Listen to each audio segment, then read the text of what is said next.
শারীরিক সৌন্দর্য ও আত্মবিশ্বাসের অন্যতম বড় বাধা হয়ে দাঁড়ায় পেটে জমা অতিরিক্ত মেদ বা ভুঁড়ি। পেটের এই চর্বি কমাতে অনেকেই খাদ্য তালিকা থেকে প্রথমেই বাদ দিয়ে দেন পছন্দের ভাত। সাধারণ একটি ধারণা প্রচলিত রয়েছে যে ভাত খেলেই বুঝি দ্রুত ভুঁড়ি বাড়ে। কিন্তু বাস্তবে কি পেটের মেদ বৃদ্ধির পেছনে ভাতের সরাসরি কোনো ভূমিকা রয়েছে, নাকি এটি কেবলই একটি ভুল ধারণা? বিষয়টি নিয়ে গুরুত্বপূর্ণ মতামত দিয়েছেন পুষ্টিবিদরা।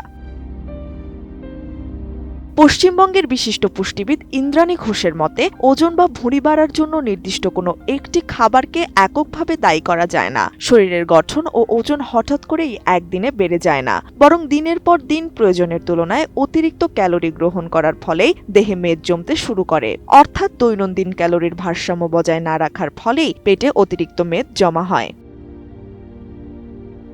তবে ক্যালোরির পরিমাণের দিক থেকে সাদা ভাত খুব একটা নিরাপদও নয়। এটি এক ধরনের রিফাইন্ড কার্বোহাইড্রেট, যা গ্রহণের পর খুব দ্রুত হজম হয়ে যায়। ফলে রক্তে শর্করার মাত্রা বা সুগার স্পাইক হঠাৎ বেড়ে যাওয়ার আশঙ্কা তৈরি হয়। আসল সমস্যাটি তৈরি হয় ভাতের পরিমাণের কারণে। এক কাপ ভাতের চেয়ে এক বাটি ভাতের ক্যালোরি স্বাভাবিকভাবেই অনেক বেশি, যা না মেপে খেলে ভুঁড়ি বাড়তে সাহায্য করে। বসুন্ধরা টিস্যু, অশুদ্ধতার বিরুদ্ধে এক বিন্দুও ছাড় নয়।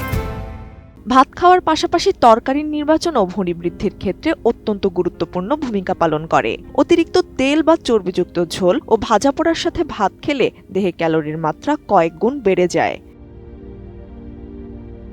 তবে সাদা ভাতের পরিবর্তে ফাইবারে সমৃদ্ধ ব্রাউন রাইস বা লাল চালের ভাত অনেক বেশি নিরাপদ ও স্বাস্থ্যকর। সঙ্গে প্রোটিন এবং প্রয়োজনীয় কিছু নিউট্রিয়েন্ট যোগ করা হলে স্বাস্থ্য বেড়ে যাওয়া বা ভুঁড়ি হওয়ার সম্ভাবনা থাকে না। ভাতের সাথে পর্যাপ্ত প্রোটিন, শাকসবজি ও প্রয়োজনীয় পুষ্টি উপাদান যুক্ত করলে অন্ত্র ভালো থাকার পাশাপাশি মেটাবলিজমও উন্নত হয়।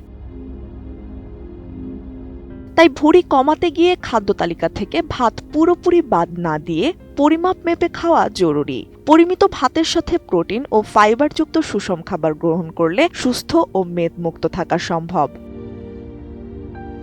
ত্রিবেণী তনু, ATN নিউজ।